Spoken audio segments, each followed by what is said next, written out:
नमस्कार, good evening. मैं सनी आपका हार्दिक स्वागत करता हूं कंपटीशन एकेडमी के यूट्यूब चैनल पे। उम्मीद करता हूं आप सब लोग बढ़िया होंगे।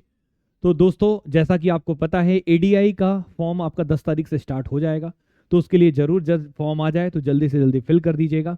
और इस वैकेंसी के लिए मैं आपके लिए एनालिटिकल रीजनिंग लेके आया हूं, जिसमें 2 चैप्टर्स मैंने आपको थोड़े कवर कर दिए हैं, जैसे स्टेटमेंट एंड एजम्पशन और साथ में बच्चे डिसीजन मेकिंग। ये बच्चे तीसरा क्लास रहेगा, जिसमें एक और टॉपिक आज मैं कवर करने वाला हूं, कंप्लीट करने वाला हूं, जो एनालिटिकल रीजनिंग के लिए काफी महत्वपूर्ण होगा, जिसका नाम क्या है बच्चे? कथन और तर्क, जिसको स्टेटमेंट एंड आर्गुमेंट्स बोलते हैं। और ये काफी इंपॉर्टेंट रहेगा आपके एग्जाम के लिए। अब यहाँ पे कथन और तर्क में, स्टेटमेंट एंड आर्गुमेंट्स में क्वेश्चंस कैसे आते हैं, क्या कहानी रहती है, ये एक एक करके बहुत बढ़िया तरीके से मैं आपको एक्सप्लेन करने वाला हूं। और कैसे क्वेश्चंस को डील करते हैं वो सारी चीजें मैं आपको समझाऊंगा। तो चलिए बच्चे, क्लास को आगे लेके चलते हैं। और ये डेली क्लासेस एक एक आपके लिए मैं अपलोड कर रहा हूं। तो अगर क्लास अच्छी लगे तो आप चैनल को सब्सक्राइब करने के साथ साथ कमेंट करके जरूर बताइएगा कि कंप्लीट होने के बाद कि आपको क्लासेस कैसी लगी और वीडियोस कैसी लगी, क्योंकि यही एक चीज होती है टीचर के मोटिवेशन के लिए। तो आइए बच्चे, क्लास को आगे कंटिन्यू करते हैं। तो सबसे पहला क्वेश्चन आपके सामने है, लेकिन क्वेश्चन कराने के पहले क्वेश्चन किस प्रकार से आता है ये मैं आपको एक्सप्लेन करूंगा। उसके बाद फिर कंसेप्ट दूंगा, और कंसेप्ट देने के बाद आपको कैसे क्वेश्चंस को सॉल्व करना है, वे सारी चीजें हम यहाँ पे पढ़ेंगे। तो सबसे पहले क्वेश्चन आपके सामने है, ध्यान से देखिएगा। इस क्वेश्चन को हम ध्यान से एक बार पढ़ते हैं कि क्या बोल रहा है। तो क्वेश्चन नंबर 1 आपके सामने है। पहले क्वेश्चन सॉल्व नहीं करना है, केवल समझना है आपको कि क्वेश्चन किस प्रकार से आते हैं। तो आपको यहाँ पे स्टेटमेंट लिखा हुआ है, और स्टेटमेंट को हम लोग यहाँ पे, स्टेटमेंट आपके सामने दिया रहेगा, जिसको हम हिंदी में क्या बोलते हैं? कथन। जैसे इंग्लिश में क्या लिखा हुआ? बाइलिंगुअल क्लासेस होती है हमारी, और मैथ्स और रीजनिंग की सेपरेट क्लासेस भी आपको एप्लीकेशन में मिल जाएगा। साथ में एडीआई का आप कंप्लीट कोर्स चाहते हैं तो वो भी आप एप्लीकेशन को डाउनलोड करके कंपटीशन एकेडमी का, वहां से आप परचेस कर सकते हैं। साथ में मैथ्स और रीजनिंग का इंडिविजुअल कोर्स चाहिए तो वो भी आपको वहां पे मिल जाएगा।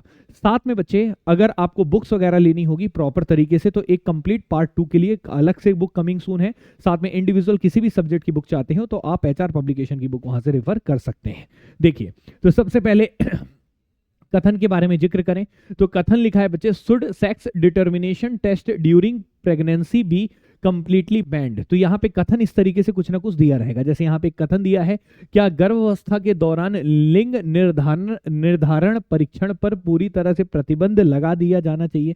तो आपको यहाँ पे स्टेटमेंट एंड आर्गुमेंट वाले क्वेश्चन में, कथन और तर्क वाले क्वेश्चन में आपको एक कथन दे दिया रहेगा। क्या दे दिया रहेगा बच्चे? कथन। और कथन देने के बाद आपके सामने क्या प्रस्तुत करेगा? आर्गुमेंट्स। आर्गुमेंट्स को हिंदी में क्या बोलते हैं बच्चे? तर्क। और तर्क किस तरीके से देगा कि आपके सामने जो कथन दिया रहेगा वो एक एडवाइस के फॉर्म में रहेगा। किसके फॉर्म में रहेगा? एडवाइस। एडवाइस को हम हिंदी में क्या बोलते हैं? सलाह। अब उस सलाह पे कोई व्यक्ति सहमत भी हो सकता है, कोई व्यक्ति असहमत भी हो सकता है, लेकिन सहमत और असहमत वाली बात यहाँ पे एग्जामिनर नहीं चेक करना चाहता। यहाँ पे चेक ये करना चाहता है कि अगर आप उस सलाह से सहमत हैं तो सहमत का आपको कारण प्रॉपर पता होना चाहिए। कारण प्रॉपर देखना है आपको कि वो कारण जो है, वो कारण ठोस है कि कमजोर है, स्ट्रांग है कि वीक है। अगर आप उस सलाह से असहमत हैं तो असहमत से हैं ये कोई मैटर नहीं करता। मैटर ये करता है कि असहमत होने का जो रीजन है, जो कारण है, ठीक है, वो स्ट्रांग है कि वो वीक है, वो आर्गुमेंट स्ट्रांग है कि वीक है, ये आपको चेक करना होगा इस पूरे क्वेश्चन में, स्टेटमेंट एंड आर्गुमेंट में। जैसे यहाँ पे ये कथन दिया है, ये तर्क आपके सामने पेश किया है। पहला तर्क उससे सहमति बताएगा जो यहाँ पे कथन दिया है, दूसरा तर्क उससे असहमति बताएगा। लेकिन सहमत और असहमत यहाँ पे मैटर नहीं करता। मैटर करता है कि सहमत है तो उसका क्या रीजन है, और असहमत है तो उसका रीजन क्या है। और रीजन आपको देखना होगा कि वह रीजन, इन दोनों में से किसका रीजन स्ट्रांग है, किसका रीजन वीक है, ये आपको तय करना होगा। और स्ट्रांग वाले को आपको यहाँ पे टिक करना होगा। जैसे ऑप्शन में दिया है कि केवल तर्क पहला ठोस है, दूसरा तर्क ठोस है, दोनों ठोस हैं और दोनों ठोस नहीं है। तो आपको ये चेक करना होगा पूरे टॉपिक में। तो आइए मैं एक बार बढ़िया तरीके से, व्यवस्थित तरीके से आपको एक्सप्लेन एक बार और करता हूं पूरी चीजों को, फिर एक एक करके क्वेश्चन आपको कराता हूं। तो ध्यान से देखिएगा। तो सबसे पहले स्टेटमेंट आर्गुमेंट में आपको क्या दिया रहेगा? स्टेटमेंट क्वेश्चन में दिया रहेगा। स्टेटमेंट को हम हिंदी में क्या बोलते हैं बच्चे? कथन। कथन आपके सामने क्वेश्चन में दिया रहेगा, और कथन जो रहेगा वो एक तरह से क्या रहेगा? एडवाइस रहेगा। क्या रहेगा बच्चे? एडवाइस। एडवाइस को हिंदी में क्या बोलते हैं बच्चे? सलाह। वो सलाह रहेगा, ठीक है। उसके बाद आपको उस सलाह पे आप सहमति भी बता सकते हैं, सहमत भी हो सकते हैं और उस सलाह पे आप असहमत भी हो सकते हैं। सहमत और असहमत दोनों रहेंगे आप। आपको सहमत और असहमत यहाँ पे नहीं ढूंढना है। आपको ये नहीं करना है कि हाँ इस सलाह से हम सहमत हैं, इस सलाह से असहमत है, ऐसा नहीं है। अगर आप उस सलाह से सहमत हैं तो उसका आपको यहाँ पे रीजन देखना होगा। क्या देखना होगा? रीजन। रीजन को हिंदी में क्या बोलते हैं? कारण। और कारण आपको यहाँ पे ढूंढना होगा कि यहाँ पे जो सहमति का जो कारण है वो कैसा है, कारण। और कारण को ही हम यहाँ पे क्या बोल रहे हैं? आर्गुमेंट्स। क्या बोल रहे हैं बच्चे? आर्गुमेंट्स। और आर्गुमेंट्स को हम हिंदी में क्या बोलते हैं बच्चे? तर्क। क्लियर है? फिर उसके बाद अगर आप उस एडवाइस से, उस सलाह से असहमत हैं तो फिर आपको यहां पे उसका क्या देखना होगा मेरे भाई? रीजन, कि असहमत होने का कारण क्या है। और इसी कारण को हम क्या बोलते हैं? आर्गुमेंट्स। और आर्गुमेंट्स आपको चेक करना है, तर्क आपको चेक करना है कि ये जो तर्क आपके सामने दिए गए हैं ये आपके स्ट्रांग हैं कि ये आपके वीक हैं। क्या ये तर्क ठोस है या ये तर्क कमजोर है? ये आपको चेक करना होता है पूरे टॉपिक में। क्लियर है कि नहीं है? अब कोई भी तर्क ठोस कैसा होगा, कैसे होगा, कोई भी तर्क कमजोर कैसे है, ये आपको पहले से पता होगा। कंसेप्ट एक पता होगा, एक तरीका पता होगा, एक लहजा पता होगा सॉल्यूशन करने का, तभी आप बेहतर तरीके से और मजबूती से सही जवाब आप निकाल पाएंगे। तो चलिए मैं आपको एक्सप्लेन करता हूं बच्चे कि कोई भी तर्क ठोस है कि कोई भी तर्क कमजोर है, ये आपको कैसे पता चलेगा। तो उसके लिए मैं कुछ पॉइंट्स आपके लिए, कुछ फैक्ट्स आपके लिए रखता हूं जो आप यहां पे मेरे साथ नोट करेंगे, जो आपके लिए काफी महत्वपूर्ण होगा एग्जाम में क्वेश्चन को सॉल्व करने में। तो चलिए देखते हैं यहां पे आर्गुमेंट्स हम लिखते हैं यहां पे, ठीक है, कि कौन सा आर्गुमेंट आपका रीजन बोल लीजिए या आर्गुमेंट बोल लीजिए या हिंदी में आप तर्क बोल लीजिए या कारण बोल लीजिए। अब कौन सा तर्क आपका मजबूत है, कौन सा तर्क आपका स्ट्रांग है, ये आपको कैसे पता चलेगा। और कौन सा तर्क आपका वीक है, कौन सा तर्क आपका कमजोर है, ये आपको कैसे पता चलेगा। ठोस लिख लीजिए यहां पे और यहां पे लिख लीजिए कमजोर, ठीक है। तो कौन सा तर्क आपका कमजोर है, कौन सा तर्क आपका ठोस है, ये आपको पता कैसे चलेगा। तो कुछ पॉइंटर्स हैं जिनको आपको याद रखना है। तो याद रखिएगा कौन कौन से तर्क यहां पे ठोस होते हैं, इनके पॉइंट्स मैं आपको बताता हूं। तो याद रखिएगा जब भी कोई अगर तर्क दिया जा रहा है और उस तर्क में कोई फैक्ट्स प्रस्तुत किया गया है, फैक्ट्स दिखाकर अगर तर्क दिया जा रहा है, कोई फैक्ट्स बताया जा रहा है, ठीक है, या फिर कोई यूनिवर्सल ट्रुथ बताया जा रहा है। यूनिवर्सल ट्रुथ का मतलब हो गया बच्चे क्या? सर्वव्यापी सत्य। सर्वव्यापी सत्य मतलब हो गया जिनको झुटलाया नहीं जा सकता। जैसे सूर्य देवता पूर्व से निकलते हैं, पश्चिम में डूबते हैं, तो ये एक यूनिवर्सल ट्रुथ है। साइंटिफिक स्टेटमेंट जो भी होते हैं वो सब यूनिवर्सल ट्रुथ हैं कि हम अगर 0 डिग्री रख देंगे पानी का तो वो जम जाएगा, ये सब यूनिवर्सल ट्रुथ हैं, ठीक है। अगर 100 डिग्री टेम्परेचर रख देंगे पानी में तो वो भाप बनकर उड़ जाएगा, ये सब यूनिवर्सल ट्रुथ हैं। तो अगर कोई फैक्ट्स होगा, कोई यूनिवर्सल ट्रुथ होगा, यूनिवर्सल ट्रुथ का हिंदी क्या होता है? सर्वव्यापी सत्य। या फिर कोई कहावत हो, कहावत को इंग्लिश में क्या बोलते हैं बच्चे? सेइंग। क्या बोलते हैं? सेइंग। और हिंदी में क्या बोलते हैं बच्चे? कहावत होगा। जैसे कहावत का मतलब क्या हो गया? जैसे मान लीजिए कि किसी ने कुछ कहा हुआ है, ठीक है, किसी के कोई कथन है किन्हीं के द्वारा, जैसे डू और डाई हो गया, ठीक है, ये गांधी जी के द्वारा कहा गया है। तो ऐसे कथन वगैरह जो दिए रहेंगे बच्चे, तो कोई भी किसी का कहावत होगा, कोई यूनिवर्सल ट्रुथ होगा, कोई भी फैक्ट्स होगा, तो इन सब को, ये सब अगर किसी भी तर्क में प्रस्तुत किए गए हैं तो इनको हम स्ट्रांग में लेके चलते हैं। ऐसे तर्क को हम ठोस तर्क लेकर चलते हैं, याद रखिएगा। और किन चीजों को ठोस लेकर चलेंगे? जैसे अगर कोई गवर्नमेंट का कोई ऑर्डर पास हुआ है, गवर्नमेंट ने कोई रूल बनाया है, कोई बिल बनाया है, तो उसके आपको पक्ष में रहना है। क्लियर है? क्योंकि आप देखिए एक सरकारी ऑफिसर आप बनने वाले हैं, गवर्नमेंट एम्प्लॉय बनने वाले हैं, सरकारी कर्मचारी बनने वाले हैं, और गवर्नमेंट का ही विरोध करेंगे तो फिर आपको क्यों रखे गवर्नमेंट आपको अपने काम के लिए क्यों रखे वो गवर्नमेंट, ठीक है। इसलिए बच्चे हमेशा गवर्नमेंट के पक्ष में रहना है तर्क पेश करते समय। जो भी गवर्नमेंट ने ऑर्डर किया है उसको हम ठोस तर्क लेके चलेंगे। गवर्नमेंट का जो भी भी ऑर्डर होगा या फिर जो भी सुप्रीम कोर्ट का ऑर्डर होगा, वो भी बच्चे एक तर्क के रूप में, वो हमेशा तर्क क्या कहलाता है, ठोस। जैसे सुप्रीम कोर्ट ने ये ऑर्डर पास किया था या फिर सरकार ने ऐसा कुछ फैसला लिया है, तो ये सब तर्क को हम क्या लेके चलेंगे, ठोस लेकर चलेंगे, याद रखिएगा। और किसको ठोस लेकर चलते हैं, अगर कोई बातें एक्सपीरियंस से कही जा रही हैं, किससे कही जा रही हैं बच्चे, एक्सपीरियंस से, किसी पर्टिकुलर व्यक्ति के एक्सपीरियंस से कहा जा रहा है कि मैंने अपने जीवन में ये देखा है, तो उसके तरीके से, एक्सपीरियंस के तरीके से अगर कोई यहाँ पे आर्गुमेंट पेश किया जा रहा है, तर्क पेश किया जा रहा है, तो ऐसे तर्क को भी हम स्ट्रांग में लेकर चलते हैं। और एक और पॉइंट, जैसे मान लीजिए कोई अगर आपको सलाह दे रहा है और उस सलाह से आप सहमत हैं या सहमत जो भी हैं, लेकिन अगर उस सलाह में एक शब्द लिखा हुआ है वन वे, क्या लिखा हुआ है, वन वे करके एक शब्द लिखा है, जिसका हिंदी होता है एक तरीका। क्या होता है बच्चे, एक तरीका। तो एक तरीका करके शब्द अगर यूज किया है, मतलब इस काम को करने का ये तरीका है, इससे ये एक तरीका है, मतलब इसको ठीक करने का ये एक तरीका है, अगर आप ऐसा करते हैं। लॉकडाउन लगाना कोरोना के टाइम में ये एक तरीका है, थोड़ा लोगों को जो यहाँ पे डेथ हो रही थी उनको कम किया जा सकता है। एक तरीका अगर हम बोलते हैं, ये नहीं बोलेंगे एक ही यही तरीका है, यही तरीका बोलेंगे तो गड़बड़ हो जाएगा। एक तरीका बोलते हैं, ये एक तरीका है। वन वे अगर हम पेश करते हैं किसी भी बात पे, तो उनको हम ठोस तर्क लेते हैं। ओवर कॉन्फिडेंस हमको नहीं शो करना है कि यही एक तरीका है, इसके अलावा कुछ नहीं हो सकता, ये बोल दिए तो ये ठोस नहीं है, लेकिन आप बोलते हैं ये एक तरीका है, इससे हम ये की चीज कर सकते हैं, जनसंख्या को कंट्रोल करने के लिए हम ये काम कर सकते हैं कि बोल दिए कि 2 बच्चे अनिवार्य कर दीजिए, तो ये एक तरीका है जनसंख्या को कंट्रोल करने के लिए, तो वो तो आप ठोस कहेंगे। लेकिन अगर आप बोल दिए जनसंख्या को कंट्रोल करने के लिए 2 बच्चे अनिवार्य कर दे, 2 से ज्यादा नहीं होने चाहिए, और यही एक तरीका है, तो बच्चे वो वीक हो जाएगा। यही एक तरीका और ये एक तरीका, दोनों में अंतर होता है। तो ये एक तरीका हमें लिखा रहे किसी भी अगर तर्क में, तो उसको हम स्ट्रांग लेते हैं। अगर यही एक तरीका लिखा है तो उसको क्या लेते हैं, वीक। ये चीज याद रखना।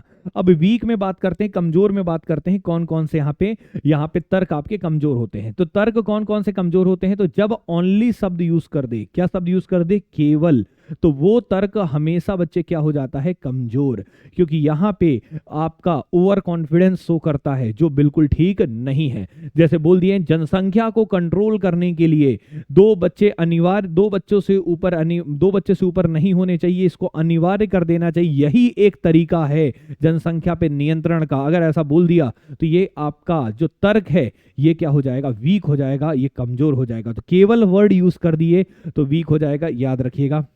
और कब कब वीक होता है ये भी याद रखिएगा, जब आप किसी भी चीज से कंपैरिजन करते हैं, तुलना करते हैं, तो वो तर्क भी क्या हो जाता है बच्चे, वीक हो जाता है।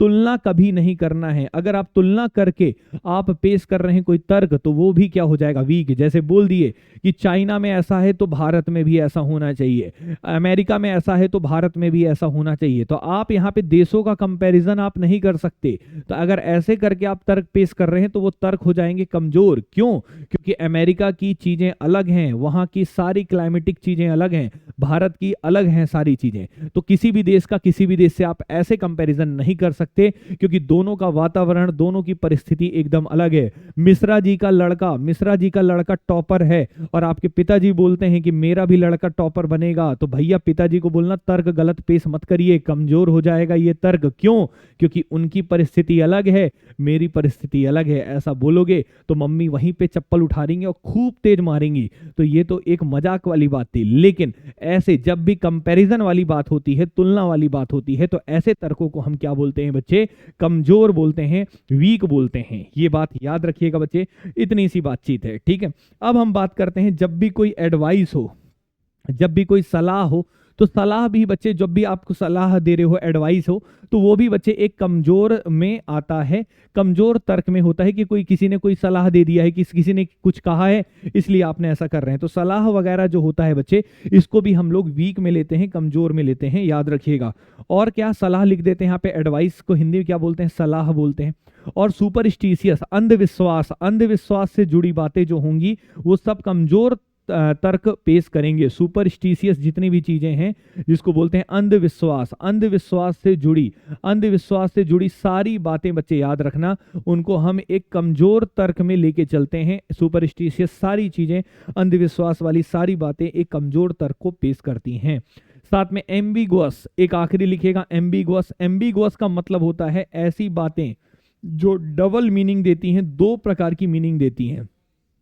ऐसे कथन जो डबल मीनिंग दे रहे हैं, दो अलग अलग मीनिंग दे रहे हैं, इनको मैं क्वेश्चन के साथ आपको बताऊंगा, ठीक है। तो वो भी बच्चे एक वीक तर्क में आता है। डबल मीनिंग वाले जो भी आपके यहाँ पे तर्क पेश करते हैं कि उसमें दो डुअल मीनिंग निकलता है, दो मीनिंग निकलता है, तो ऐसे वाले तर्क को भी हम क्या लेते हैं बच्चे याद रखिएगा, वीक में लेते हैं। तो किसको किसको किनको स्ट्रांग लेना है, किनको वीक लेना है, ये सारी बातें बच्चे मैंने यहाँ पे डिस्कस किया है। अब मैं एक एक करके क्वेश्चन कराता हूं। एम्बिगुअस मतलब हो गया कि ऐसे तर्क जो डबल मीनिंग शो कर रहे हो, दो प्रकार की मीनिंग दे रहे हो, तो ऐसे वाले तर्क को भी हम क्या किसमें लेते हैं बच्चे, वीक में लेते हैं। ये बात याद रखिएगा, ठीक है। तो ये सारे पॉइंट्स मैंने आपके सामने रखे हैं। अब मैं एक एक करके क्वेश्चन कराता हूं, तो आपके मन में भी क्या आएगा, कॉन्फिडेंस आएगा कि हाँ, ये आप एग्जाम में इन क्वेश्चन को बहुत बेहतर तरीके से बना सकेंगे। तो चलिए, सबसे पहला क्वेश्चन आपके सामने है, यहीं से शुरू करते हैं। सबसे पहला क्वेश्चन आपके सामने है, देखिए ध्यान से पढ़िए एक बार।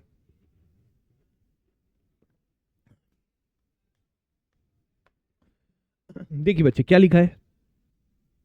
सबसे पहला क्वेश्चन क्या है, क्या गर्भावस्था के दौरान लिंग, कथन पढ़िए पहले, ठीक है, स्टेटमेंट पढ़िए।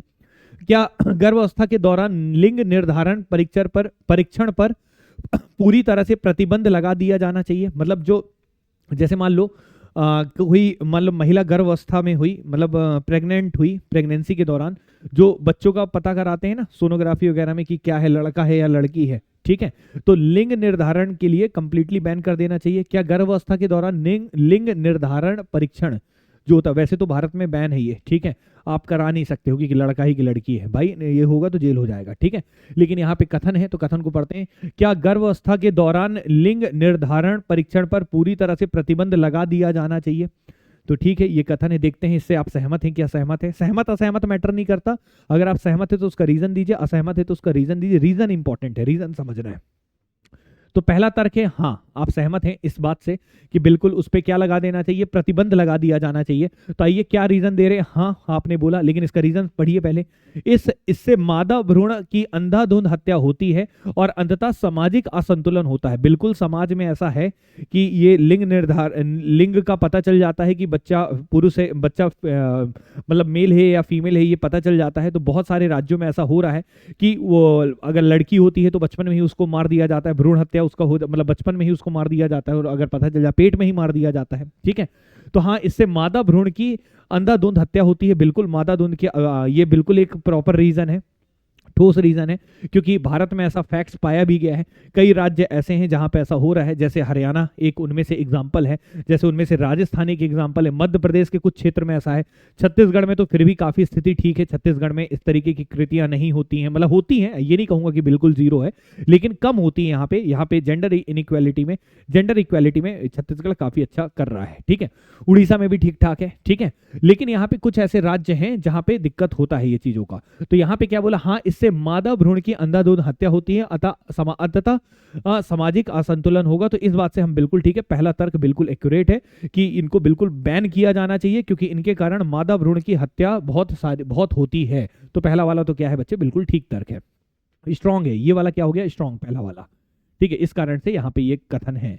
अब आते हैं दूसरे में, नहीं क्यों बोला है, नहीं लोगों को उनके अजन्मे बच्चों के बारे में जानने का अधिकार है। तो ये बात अगर हम एक व्यक्ति के लिए करें तो बिल्कुल बात सही है, पर्टिकुलर व्यक्ति की बात करें तो बिल्कुल ठीक है कि इसको बैन नहीं किया जाना चाहिए, क्योंकि हर एक व्यक्ति को ये जानकारी लेने का अधिकार है कि उसका जो बच्चा जन्म लेने वाला है उसके बारे में, उसके इंफॉर्मेशन जानने के लिए उसका अधिकार है, क्योंकि उसका बेटा है, उसका बेटी है, जो भी है, उसके बारे में उसको जानने का तो ये अधिकार है। लेकिन ये व्यक्तिगत सही है, लेकिन सोसाइटी के लिए सही नहीं है।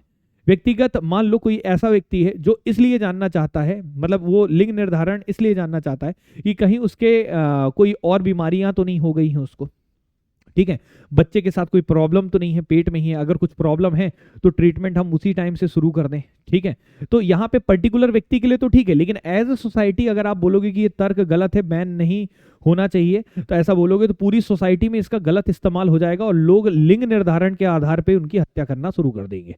तो बच्चे एज ए सोसाइटी ये क्या हो गया, रॉन्ग हो गया। लेकिन एज ए पर्टिकुलर पर्सन क्या हो जाएगा, राइट हो जाएगा, कि हर एक व्यक्ति को क्या है बच्चे, अधिकार है उसके अजन्मे बच्चे के बारे में जानने का, ठीक है। लेकिन हमें पर्टिकुलर व्यक्ति के बारे में नहीं देखना है, हमें पूरे सोसाइटी को लेकर जवाब देना होता है। इस कारण से हम इसे क्या करेंगे, ठोस उस तर्क में नहीं रखेंगे। ये एक वीक तर्क है कि हमें ऐसा बैन नहीं करना चाहिए, क्योंकि यहाँ पे अजन्मे बच्चों के बारे में जानने का उनका अधिकार है। तो इसको हम वीक में लेंगे। क्यों?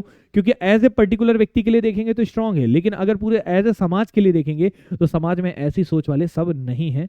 कुछ लोग बीमारी जानने के लिए नहीं, उनकी हत्या करने के लिए ही लिंग का पता कराते हैं। तो बच्चे ये क्या हो जाएगा? गलत। तो यहाँ पे कौन सा ऑप्शन होगा? पहला स्ट्रांग है केवल। तो ये हो गया क्वेश्चन का जवाब। ठीक है, तो ये तो हो गया पहला क्वेश्चन। अब मैं आगे के कुछ क्वेश्चंस और कराता हूं अभी, तब आपके अंदर कॉन्फिडेंस आएगा। तो ये तो हो गया बच्चे पहला क्वेश्चन। अब आते हैं सेकंड पे, ध्यान से देखिएगा। सेकंड क्वेश्चन क्या है? सेकंड काफी अच्छा क्वेश्चन है, इसको भी अभी हम ध्यान से देखेंगे। अब थोड़े बढ़िया क्वेश्चंस को कर लीजिए, 5-7 सवाल कर लेंगे और प्रैक्टिस अच्छे से कर लेंगे तो आपको फिर इन टॉपिक में कभी दिक्कत नहीं आएगा। क्वेश्चन नंबर सेकंड क्या बोला है एक बार हम पढ़ते हैं, ध्यान से देखिएगा। ठीक है, क्वेश्चन सेकंड थोड़ा सा और जूम कर देता हूं क्योंकि दिखता कम है शायद। ठीक है आप लोगों को, चलिए तो यहाँ पे जूम और कर दिए हैं, देखिए ध्यान से क्या बोला है।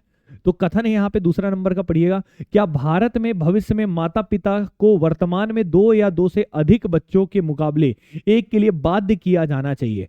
तो यहाँ पे एक एडवाइस है, ठीक है। वो एडवाइस क्या है? एक कथन है, ये है कि क्या भारत में भविष्य में माता पिता को वर्तमान में 2 या कई बच्चे के मुकाबले एक के लिए बाध्य किया जाना है। अभी क्या है भारत में कि 2 या 2 से अधिक बच्चे जैसे अभी पैदा कर लेते हैं लोग, तो ये बाध्य कर देना चाहिए कि एक ही बच्चा होना चाहिए। ठीक है, तो क्या भारत में भविष्य के माता पिता को वर्तमान में 2 या 2 से अधिक बच्चों के मुकाबले एक के लिए बाध्य कर देना चाहिए कि एक से ज्यादा बच्चा पैदा नहीं करोगे? ठीक है, ये एक कथन है। तो आइए देखते हैं इस कथन से आप तर्क क्या पेश करते हैं। तर्क है, आप सहमत हैं? पहले सहमति का पढ़ते हैं। हाँ, ऐसा कर देना चाहिए। आइए देखते हैं, हाँ बोल रहे हैं तो उसका रीजन पढ़िए। भारत की सदैव बढ़ती रहने वाली जनसंख्या को नियंत्रित करने का यही एकमात्र तरीका है। तो यहां पे एक साथ एक शब्द लिख दिया है, यही एकमात्र तरीका। इसी के कारण ये तर्क क्या हो गया? रॉन्ग। क्या हो गया? रॉन्ग। हाँ, ये तरीका है, जनसंख्या को कंट्रोल करने का ये एक तरीका है कि अभी 2 या 2 से अधिक बच्चे जो पैदा करते हैं बाध्य कर दें कि एक ही बच्चा पैदा करें। तो ये एक तरीका है, लेकिन यही एक तरीका है, ये गलत है। और भी तरीके हैं, बहुत सारे तरीके हैं, लेकिन यही एकमात्र तरीका बोलने के कारण यहां पे क्या हो गया बच्चे? ये आपका तर्क क्या हो गया? वीक हो गया, इसलिए ये क्या हो गया? रॉन्ग। समझ में आए? दूसरे में चलिए, आगे क्या लिखा? नहीं, इससे आप एग्री नहीं करते? नहीं, क्यों नहीं करते हैं देखते हैं। इस तरह की दबाव डालने वाली युक्ति विश्व में कोई भी देश नहीं अपनाता है। भाई, विश्व में कोई भी देश अपना रहा है, ये नहीं अपना रहा है, उससे हमें क्या लेना देना?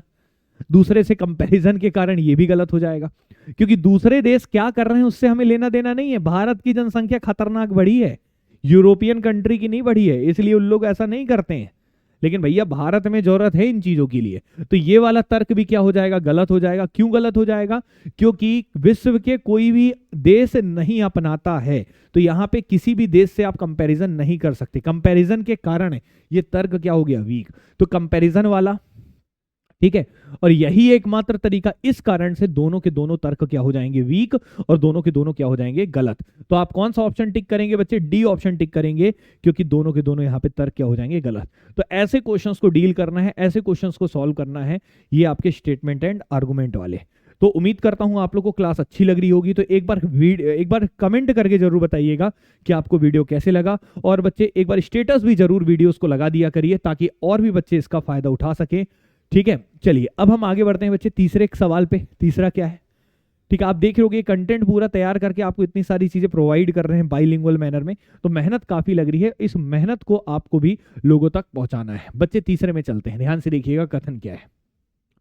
क्या बड़े शहरों की सभी झुग्गी झोपड़ियों को गिरा देना चाहिए? क्या बड़े बड़े शहर में जैसे झुग्गी झोपड़ी बनी रहती है, हर शहर के किनारे कहीं ना कहीं झुग्गी झोपड़ी रहती है, क्या बड़े शहर की सभी झुग्गी झोपड़ियों को गिरा देना चाहिए और इनमें रहने वाले लोगों को शहर की सीमा के बाहर बसाया जाना चाहिए?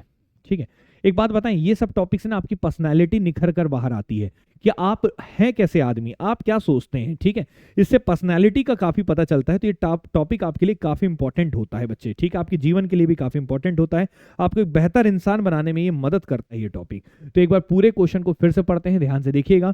तो क्वेश्चन ये बोला है कि क्या बड़े शहरों की सभी झुग्गी झोपड़ियों को गिरा देना चाहिए और इनमें रहने वाले लोगों को शहर की सीमा के बाहर बसाया जाना चाहिए? बाहर बसा रहे हो आप, शहर में जितने भी झुग्गी झोपड़ी हैं, ये कहने का मतलब कथन ऐसा है कि सबको गिरा दीजिए और गिराने के बाद इन लोगों को शहर के बाहर कहीं बसा दो। ठीक है, अब आइए देखते हैं तर्क क्या है। तो पहला तर्क ये है कि हाँ, आप इससे सहमत हैं इस बात से। क्यों सहमत है, आइए रीजन पढ़ते हैं। रीजन पढ़िए, मेन वही है, बड़े शहरों को विकासात्मक गतिविधियों चलाने के लिए, विकास के कार्य के लिए बहुत ज्यादा जगह की जरूरत होती है, इसलिए इन झोपड़ियों को हटा दिया जाना चाहिए। तो पहला तो ये है कि हाँ ऐसा करना चाहिए, क्योंकि विकास के कार्य के लिए यहाँ पे जमीन की आवश्यकता पड़ेगी, और जमीन यहाँ पे लोग घेर के रखे हैं, तो वहां पे बहुत सारे विकास कार्य किए जा सकते हैं। तो बड़े शहरों को विकासात्मक गतिविधियां चलाने के लिए बहुत ज्यादा जगह की जरूरत है, इसलिए इन झोपड़ियों को हटा दिया जाना चाहिए। इनको क्यों हटाया जाना चाहिए, क्योंकि हमें विकास करना है। तो बिल्कुल ठीक है, इस बात से हम सहमत हैं। क्यों सहमत हैं ये बच्चे, ठीक है, स्ट्रॉन्ग तर्क है। क्यों, क्योंकि ये तर्क स्ट्रांग होने का कारण क्या है, सुनिएगा। देखिए, विकास का कार्य होगा शहर में, तो केवल एक आदमी के लिए तो होगा नहीं, शहर के सभी लोग के लिए होगा। विकास का मतलब यहाँ पे क्या है, बड़े बड़े मॉल खोल देना नहीं। विकास का मतलब हॉस्पिटल खोलना, स्कूल खोलना। अगर मान लो कोई सरकारी स्कूल खोलना है, अच्छी स्कूल बनाना है, तो उसके लिए जमीन लगेगा। अच्छा हॉस्पिटल चाहिए तो उसके लिए जमीन लगेगा। और जमीन में अगर झुग्गी झोपड़ी है, तो अगर आप ऐसा सोचते हैं कि वहां पे आप एक बहुत शानदार हॉस्पिटल बना दें और वो उन्हीं लोगों के लिए काम आएगा, शहर के बाहर उनको बसा दीजिए, कभी उनको ट्रीटमेंट कराना होगा तो यहाँ आके ट्रीटमेंट करा सकते हैं, अपने बच्चों को यहाँ पढ़ा सकते हैं। तो पहला वाला तर्क तो बच्चे बिल्कुल ठीक है, पहले वाले में कोई दिक्कत नहीं है। हाँ, इस बात से आप सहमत हैं। सहमत हैं ये इंपॉर्टेंट नहीं है, सहमत होने का कारण आप सही देना है। तो कारण तो बिल्कुल ठीक है सर, क्योंकि विकास के लिए जमीन की आवश्यकता पड़ेगी, और जमीन आवश्यकता पड़ेगी तो आप विकास होगा तो केवल एक आदमी का तो होगा नहीं। स्कूल और कॉलेज खुलेंगे और ये खुलेगा तो उन्हीं के बच्चे पढ़ेंगे, ठीक है, सबके बच्चे पढ़ेंगे, ठीक है। अब आइए दूसरे में कि आप सहमत नहीं है, देखते हैं क्या है दूसरा। पहला वाला ठीक था, अब आप बोलते हैं कि आप इस बात से सहमत नहीं है। अब सहमत नहीं है तो क्यों नहीं है, आइए पढ़ते हैं। ऐसे सभी लोगों के घर और जीविका छिन जाएगी, बिल्कुल सही बात है कि ऐसे जो भी बेचारे लोग का झुग्गी झोपड़ी तुम गिराओगे तो ऐसे लोग का क्या छिन जाएगा, उनका घर छिन जाएगा, ठीक है, लोगों का घर भी छिन जाएगी, और सबसे इंपॉर्टेंट उनकी क्या छिन जाएगी, जीविका। जीविका मतलब क्या है कि जो उनका डेली, मान लो कोई झुग्गी झोपड़ी में रहता है, वो कहीं सब्जी बेचने जाता है, इसी एरिया में, लोकल एरिया में सब्जी बेचता है, उसके छोटी सी किराने की दुकान है, ठीक है, वो किसी के यहाँ काम करने जाती है कोई महिला, या फिर कोई व्यक्ति किसी के यहाँ काम करने जाता है, वहीं आसपास उसी एरिया में, उसी शहर में झुग्गी झोपड़ी में रहता है और वहां पे जॉब करने जाता है, तो उसकी जीविका तो छिन जाएगी ना। आप क्या कर रहे हो, उसको तो आप बोल रहे हो कि आपको उसकी झुग्गी झोपड़ी तोड़ रहे हो और उसको बना रहे हो, चलो उसको घर दे दिया, अच्छी बात है, शहर के बाहर आपने उसको घर दे दिया, बसा दिया वहां, लेकिन भाई साहब उसकी जीविका तो छिन गई। जीविका क्यों छिन गई, वो बढ़िया यहाँ पे काम करता था शहर में रह के, अब उसका वो कहाँ काम करेगा, शहर के बाहर बसा दिया, उसके लिए काम, उसका एम्प्लॉयमेंट तो आपने छीन लिया, ठीक है। तो यहाँ पे बच्चे क्या है, नहीं, ऐसा नहीं करना चाहिए। क्यों, क्योंकि ऐसे लोगों का घर और जीविका छिन जाएगी, इसलिए उन्हें नई जगह नहीं बसाया जाना चाहिए। तो बिल्कुल ठीक है बच्चे, यहाँ पे ये वाला भी तर्क क्या है, बिल्कुल सही है। इसीलिए सरकार ने एक स्कीम लाया था, जहां झुग्गी वहीं मकान, जहां झुग्गी वहीं मकान, जहां पे झुग्गी है वहीं पे गिराइए, वहीं पे बढ़िया मकान खड़ा करिए। ऐसा था, लेकिन ऐसा होता है कि नहीं होता वो तो आपको देखना पड़ेगा जमीनी स्तर पे जाके, ठीक है। लेकिन बच्चे यहाँ पे दोनों के दोनों तर्क क्या हो जाएंगे, ठोस। दोनों के दोनों तर्क क्या हो जाएंगे, ठोस। दोनों तर्क इसलिए ठोस हैं कि आप इस बात से सहमत इसलिए हैं क्योंकि विकास कार्य के लिए आपको जमीन की आवश्यकता है, और आप असहमत इसलिए हैं क्योंकि उनके घर तो जरूर मिल जाएगा, लेकिन उनकी जीविका छिन जाएगी, उनका एम्प्लॉयमेंट छिन जाएगा। इसलिए दोनों के दोनों तर्क यहाँ पे मजबूत हैं, दोनों के दोनों स्ट्रांग है। इसलिए जवाब कौन सा होगा बच्चे, सी ऑप्शन, ठीक है। देखो, एक जज जो होता है ना, तो जैसे कोर्ट वगैरह में जो जज होते हैं, उनके लिए भी टॉपिक काफी इंपॉर्टेंट होता है, क्योंकि वो भी बच्चे ऐसे तर्क प्रस्तुत करते हैं, वकील उनके सामने तर्क रखते हैं, फिर वो एनालिसिस करते हैं कि किसका तर्क स्ट्रांग है और किसका तर्क वीक है, समझ रहे हो ना। तो ये हो गया बच्चे आपके सामने क्वेश्चन नंबर कौन सा, तीसरा। तो उम्मीद करता हूं आपको तीनों क्वेश्चन बहुत अच्छे समझ में आया होगा। अब हम चलते हैं बच्चे कौन से क्वेश्चन में, क्वेश्चन नंबर 4 में। पहले बताएं बच्चे, यहां तक क्लियर है सभी को। चौथा क्वेश्चन क्या है, आइए चौथे क्वेश्चन को भी पढ़ते हैं एक बार, और इसको भी हम करते हैं। तो यहाँ पे क्वेश्चन नंबर 4 को एक बार पढ़िए बच्चे, उसके बाद फिर हम आपको कराते हैं क्वेश्चन का सॉल्यूशन। तो क्वेश्चन नंबर चौथा आपके सामने है, एक बार रीड करिएगा, और बढ़िया शानदार क्वेश्चन है। इसमें भी आप देखिए कि तर्क यहाँ पे स्ट्रांग है कि तर्क यहाँ पे वीक है। तो आइए देखते हैं क्वेश्चन नंबर 4 का क्या कहानी है। तो यहाँ पे बोला है बच्चे क्या, पहले कथन पढ़िए, कथन के बाद हम आगे की कहानी पढ़ेंगे। कथन लिखा है, क्या तेल कंपनियों को पेट्रोलियम उत्पादों का मूल्य बाजार की स्थितियों के आधार पर तय करने की अनुमति देनी चाहिए। तो यहाँ पे बोला है क्या तेल कंपनियां हैं जो ऑयल की कंपनीज हैं, बड़ी बड़ी कंपनीज हैं ऑयल की, को पेट्रोलियम उत्पादों का मूल्य बाजार की स्थितियों के आधार पर तय करने की अनुमति देना चाहिए। तो ये कहना चाहता है कि क्या जो पेट्रोलियम कंपनीज हैं उनको इस चीज के लिए पेट्रोलियम कंपनियों को जो प्राइस होते हैं पेट्रोल को, उनको नियंत्रण करने के लिए उनको अनुमति दे देनी चाहिए कि मार्केट में जैसी स्थिति हो उसके अनुसार आप प्राइस रखिए। जैसे मार्केट में डिमांड बढ़ गया तो आप महंगा कर दीजिए, डिमांड कम हो गया तो प्राइस कम कर दीजिए। ये कहने का मतलब है एक तरह से कंपनियों को हम अगर दे देंगे तो खेल हो जाएगा ना हमारे साथ, लेकिन इससे मैटर नहीं करता। अब आप तर्क पढ़ना पड़ेगा कि किसका तर्क स्ट्रांग है किसका वीक है। तो क्या तेल कंपनियों को पेट्रोलियम उत्पादों का मूल्य बाजार की स्थितियों के आधार पर तय करने की अनुमति देनी चाहिए? आइए देखते हैं। अगर आप बोलते हैं हाँ भैया अनुमति दे देनी चाहिए, तो आइए पढ़ते हैं क्यों अनुमति देनी चाहिए। तो पहला पॉइंट लिखा है, यही एकमात्र तरीका है जिससे तेल कंपनियों को वाणिज्य रूप से सफल बनाया जा सकता है। तो तेल कंपनियों को तुम प्रॉफिट पहुंचाना चाहते हो, इसमें कोई गलत नहीं है, प्रॉफिट पहुंचाना चाहते हो बहुत अच्छी बात है, कोई कंपनी का आप भला सोच रहे हैं उसमें कोई दिक्कत नहीं, क्योंकि कंपनी बढ़ेगी तो देश बढ़ेगा। लेकिन कंपनी का अगर आप फायदा पहुंचा रहे हो तो कंपनी के फायदे पहुंचाने के और भी तरीके हैं। यही एकमात्र, यहां पे एक शब्द लिख दिया एकमात्र तरीका, इसलिए ये वाला क्या हो जाएगा? रॉन्ग। क्लियर है कि नहीं है? यही एकमात्र तरीका थोड़ी भाई प्रॉफिट बढ़ाने के लिए, और भी तरीके होते हैं। क्लियर है कि नहीं? तो पहला वाला क्या हो गया? रॉन्ग। दूसरा पढ़ते हैं। दूसरा, नहीं भैया ऐसा नहीं करना चाहिए, ऐसा इनको नहीं देना चाहिए, ठीक है, इनको तय करने के लिए नहीं देना चाहिए इनको प्राइस, नहीं। क्यों? रीजन पढ़ते हैं। इससे आम लोगों को बहुत कठिनाइयां होंगी। इससे क्या होगा? जो आम लोग हैं, ठीक है, आम पब्लिक है, उनको बहुत कठिनाइयां होंगी, क्योंकि इस अनुमति से अनावश्यक वस्तुओं का खुदरा कीमतों पर अतिरिक्त बोझ आएगा। बिल्कुल ठीक है। तो इससे क्या होगा? आप पेट्रोल का तो चलो ठीक है, डिमांड आपका क्या हो गया है? डिमांड आपका बढ़ गया है, डिमांड क्या हो गया है? बढ़ गया है। तो आपने क्या कर दिया? प्राइस बढ़ा दिया। प्राइस तो बढ़ा दिया कंपनी ने, लेकिन केवल पेट्रोल की कीमत के कारण, ऑयल की कीमत के कारण सभी चीजों की खुदरा कीमत बढ़ जाएगी, सभी रॉ मटेरियल का कीमत बढ़ जाएगा, अनाज गेहूं सब चीज का, क्योंकि भैया एक जगह होता है तो उसको ट्रांसपोर्टेशन के लिए तो जरूरत पड़ता है, ट्रांसपोर्टेशन महंगा होगा तो और उनका प्रोडक्ट का प्राइस बढ़ जाएगा। वैसे ही देश में महंगाई चरम सीमा पे है। तो बच्चे यहाँ पे क्या हो जाएगा? दूसरा वाला क्या हो जाएगा? ओके। तो ऐसा कंपनियों को इजाजत नहीं देना चाहिए कि वो प्राइस को हैंडल कर सकें, बढ़ा सके घटा सके, ऐसा नहीं करना चाहिए, क्योंकि ऐसा करने से दूसरे आम लोगों को बिल्कुल परेशानी का सामना करना पड़ सकता है। इसके कारण बाकी प्रोडक्ट्स का भी प्राइस में असर पड़ेगा। तो दूसरा वाला क्या हो गया बच्चे? सही। और पहला वाला क्या हो गया? गलत। तो कौन सा वाला आप ऑप्शन टिक करेंगे? बी ऑप्शन टिक करेंगे। उम्मीद करते हैं ये क्वेश्चन भी आपको क्लियर होगा। तो अब आप लोग इतना समझ तो आ गया होगा कि किसी भी तर्क को आप पढ़कर ये अंधाधुन नहीं करेंगे कि आप सहमत हैं या असहमत हैं, ये मैटर नहीं करता। उस सहमति और असहमति के पीछे का आपको रीजन यहाँ पे बढ़िया तरीके से पढ़ना है, तब और बेहतर तरीके से क्वेश्चन का आप जवाब दे सकेंगे। जैसे क्वेश्चन नंबर 5वां भी बच्चे मैंने आपके सामने रखा है, इसको भी पढ़ते हैं। एक क्वेश्चन और कराता हूं, यहाँ पे ध्यान से देखिएगा। 5वां बढ़िया क्वेश्चन है। बाकी क्वेश्चन का मैं पीडीएफ जो है वो टेलीग्राम चैनल पे अपलोड करा दूंगा, और ताकि आप लोग उन क्वेश्चंस को भी प्रैक्टिस कर लें। और अगर आपको कंप्लीट कोर्स चाहिए तो हमारा कोर्स एप्लीकेशन से ले सकते हैं, पेड कोर्सेज भी वहां पे अवेलेबल हैं बहुत मिनिमम चार्ज पे। और अगर आप एडीआई का कंप्लीट कोर्स चाहते हैं तो वो भी मिल जाएगा, मैथ्स रीजनिंग का अलग से कोर्स चाहते हैं वो भी मिल जाएगा, छत्तीसगढ़ का अलग से चाहते हैं वो भी मिल जाएगा। तो सारी सुविधाएं आपको अवेलेबल है एप्लीकेशन में, जैसा चाहिए आपको वैसा मिल जाएगा, लाइव और रिकॉर्डेड दोनों क्लासेस, ठीक है। अब देखिए यहाँ पे क्या बोला है बच्चे, और बुक चाहिए तो मार्केट में आपके अवेलेबल है एचआर पब्लिकेशन की, वो भी मिल जाएगा। आइए देखिए क्या है। क्या मृत्युदंड भारत के पूरी तरह से समाप्त कर देना चाहिए?